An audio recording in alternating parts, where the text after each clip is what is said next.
Bukan hanya menunjang penampilan saja, tubuh yang ideal juga dapat membuat Anda terhindar dari beragam penyakit. Oleh karena itu, banyak yang mulai merubah pola hidup menjadi lebih sehat untuk mendapatkan tubuh ideal. Namun bagi sebagian orang sudah makan banyak tapi tidak juga menjadi gemuk. Kenapa ya? Dan apakah sehat jika mudah kurus dan juga mudah gemuk?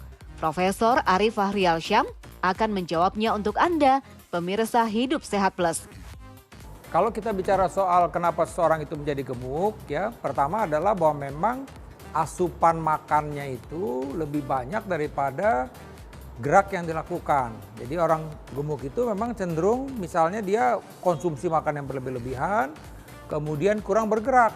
Nah ini poin penting kenapa seorang menjadi gemuk. Kadang-kadang pasien bertanya, itu dia gemuk karena memang sering makan malam gitu. Jadi sebenarnya kalau kita bicara soal makan adalah jumlah dari yang kita konsumsi, ya. Jadi jumlah yang kita konsumsi. Nah, belum lagi nanti apalagi misalnya ada ekstra-ekstra camilan-camilan. Nah, itu yang kita mesti hitung total kalori yang kita konsumsi selama 24 jam itu bagaimana. Kalau kebetulan memang misalnya kita makan malam tapi jumlahnya tidak banyak, tidak ada masalah sebenarnya. Jadi sekali lagi, kalau kita bicara soal seseorang itu menjadi gemuk, total jumlah asupan makan selama 24 jam itu bagaimana dan juga jumlah aktivitas geraknya, kalori yang dikeluarkannya. Itu sebenarnya poin kenapa seorang menjadi gemuk.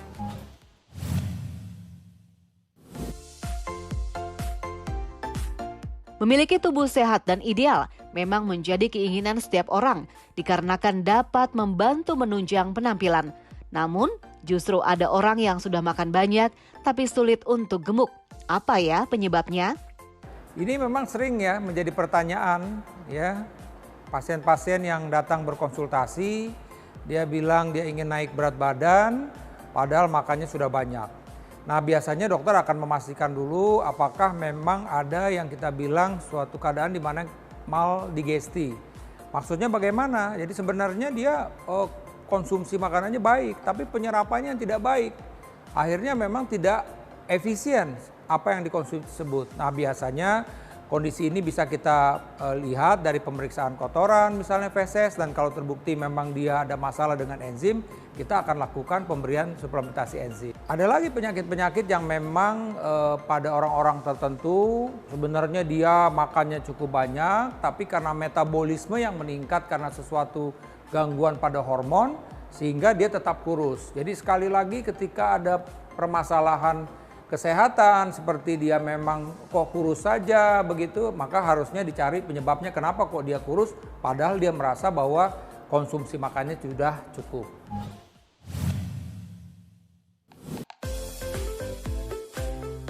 Kegemukan terjadi akibat adanya penumpukan lemak pada tubuh.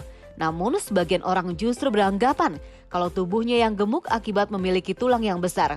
Kok bisa ya? Kita bicara soal tulang besar gitu ya, istilah orang awam kan bilang tulang besar. Jadi sebenarnya kita bicara soal faktor genetik. Kalau memang faktor genetik ayahnya, ibunya itu tinggi besar, ya cenderung dia memang akan mempunyai berat badan yang lebih besar. Lebih besar dibandingkan orang-orang yang mungkin dengan tinggi yang kurus misalnya, kecil gitu ya. Nah, yang terpenting adalah berat badan ideal. Artinya apa? Bahwa berat badannya dibandingkan dengan tinggi badannya itu masuk dalam berat badan ideal. Jadi tidak ada masalah bahwa seseorang itu memang karena faktor genetik dia tinggi, besar. Yang penting adalah berat badannya dibandingkan tinggi badannya masuk ke dalam berat badan ideal.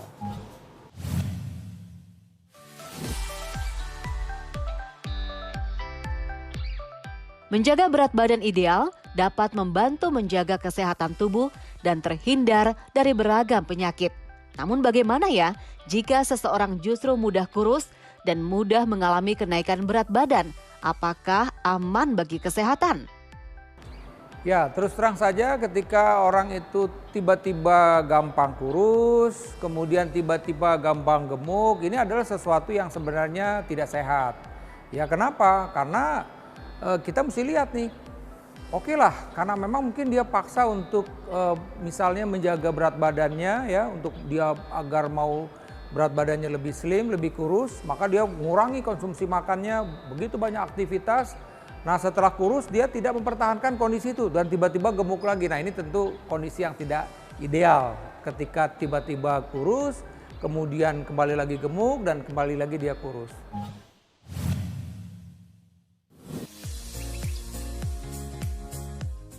Banyak cara dilakukan untuk memiliki tubuh yang ideal. Salah satunya adalah dengan mengubah pola hidup. Namun bagi sebagian orang, justru hal tersebut sama sekali tidak memberikan dampak apapun bagi tubuh. Lantas, bagaimana ya cara untuk memiliki tubuh yang ideal? Kita mesti mengetahui bahwa memang obesitas akan terkait dengan berbagai macam penyakit. Oleh karena itu yang terpenting adalah bagaimana kita bisa menjaga agar berat badan kita ini tetap ideal. Ya, yang terpenting adalah kita harus memperhatikan jumlah kalori, jumlah asupan makan kita ya setiap hari. Kemudian kita berusaha juga untuk melakukan aktivitas fisik. Ya, untuk juga agar asupan makan kita itu ya itu sama dengan apa yang kita keluarkan dengan aktivitas. Pilihan makan juga menjadi hal yang penting. Jadi kita memang sebaiknya menghindari makan-makan yang berlemak, yang mempunyai nilai kalori yang tinggi, dan meningkatkan jumlah serat kita dengan konsumsi sayur dan buah-buahan. Karena serat ini bisa mencegah asupan kolesterol, lemak di dalam usus halus kita. Saya Profesor Arif Faryalsam, spesialis penyakit dalam, konsultan lambung dan pencernaan untuk Hidup Sehat Plus.